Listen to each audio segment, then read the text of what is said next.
Welcome to the day 2 of app development series.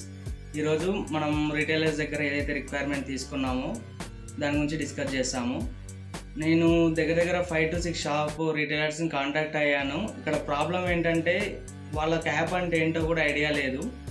So నేను వాళ్ళకి explain చేశాను, ఇది సో అండ్ సో ఈ ఐడియాతో బుల్ చేద్దాం అనుకుంటున్నాము, ఇది చేస్తే ఎలా ఉంటుందంటే వాళ్ళు ఓకే చేయండి, కానీ మాకు ఇది కొత్త కాబట్టి ఒకసారి జనాలలోకి వెళ్ళిన తర్వాత అది ఎలా వర్క్ అవుతుందో అప్పుడు చూసి అప్పుడు వర్క్ అవుతుందేమో అని ఒక డౌట్ పెట్టారు. నా యాప్ బేసిక్ ఫీచర్స్ వచ్చేసి ఏ షాప్ అయినా సరే వాళ్ళ మెయిన్ ఇష్యూ ఏంటంటే వాళ్ళ షాప్ ఆన్లైన్ ప్రెజెన్స్ ఇంపార్టెంట్ అనమాట. ఒకవేళ ఆ లొకేషన్లో మనం యాప్ ఓపెన్ చేసినట్లయితే దగ్గర ఉన్న స్టోర్స్ అని చూపించాలి. ఇది మన యాప్ మెయిన్ ఐడియా అనమాట. అండ్ ఆ రీటైలర్స్ కూడా ఈ ఐడియా చెప్పినప్పుడు ఓకే అని చెప్పారు, కానీ షాప్ టు షాప్ ఫీచర్స్ అనేది చేంజ్ అవ్వాలన్నమాట.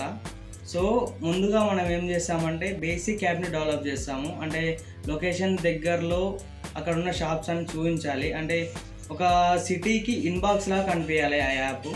ఆ తర్వాత ఆ షాప్ తగ్గట్టు లేదా ఆ కేటగిరీ తగ్గట్టు దానికి డెలివరీ చేయడమా లేదంటే బుకింగ్ అపాయింట్మెంట్ చేయడమా అలాంటి ఫీచర్స్ని యాడ్ ఆన్లో ఫ్యూచర్ డెవలప్మెంట్లో చూడొచ్చు. కమింగ్ వీడియోస్లో యాప్ యొక్క నేమ్ అండ్ లోగో జనరేట్ చేద్దాం. అండ్ థ్యాంక్ యూ అండ్ జై హింద్.